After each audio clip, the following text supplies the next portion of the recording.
Well, how about to India, right? And as I mentioned, Nehruvian Fabian socialism mixed with Soviet style central planning. You have the 5-year plans, you have your industrial policy, you have the licensing, and then you have the post 1991 reforms, liberalization to reduce the government control over the economy, including the abolition of many of the licensing requirements, reduction in red tape, privatization of public sector enterprises, globalization, the opening up of the economy through reductions in tariffs, relaxations of import and export controls, allowing foreign direct investment, liberalization of exchange rates, all of that. Okay, right? So one of the things originally, like back in the pre-1991 reforms, one of the things that development economics used to like to talk about was brain drain, and brain drain, especially from India. If I was, very talented software engineer, for example, in India, I would get out of India and I would go, to the West or somehow and be able to be my software engineer there. All right. And it's still the case that immigration is a major, driver of things.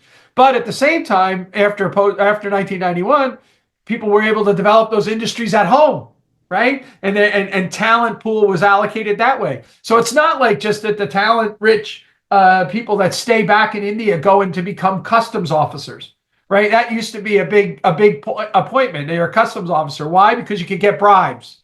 All right. And so that's one of the things that you would take these tests to be able to get, one of these nice positions. That was caused by the licensing and the controls.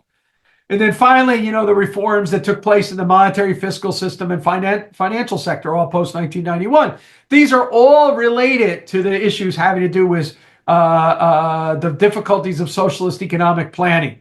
And that's been laid out by people from Shenoy back in the old days, right, to Bagwadi, right, as well as more like Western economists like P.T. Bauer and others like that. So the long history of this is important to look at.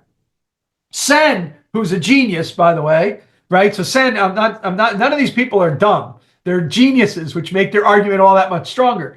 But Sen, for example, is not somebody who fully gets this point about the economic calculation problem, precisely because he's a social welfare economist. What I mean by that is not that he cares about the poor. That is true. That's why he studies famines and everything like that. But he is a social choice economist, which means that he believes that the fundamental problem in economic life is, how do I have a social welfare function tangentially kiss on the outer frontier of the production possibility frontier, right? He's like Arrow in that sense. All right. And so what he's doing all the time is figuring out ways in which we can get that social welfare function, right? I'm going to maximize the social welfare function given the technological constraints of the time.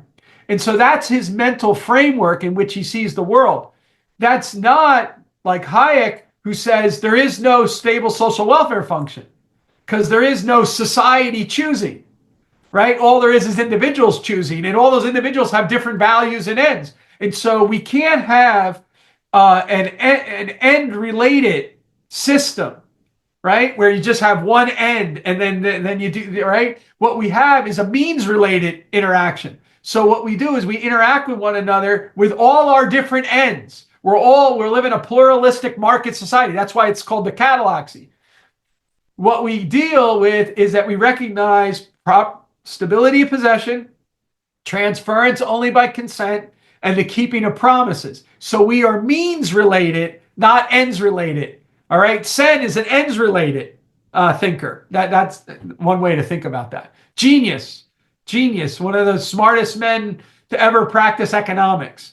But his framework, his eyeglasses, are of a social welfare function. And that means that he's going to be blind to certain issues.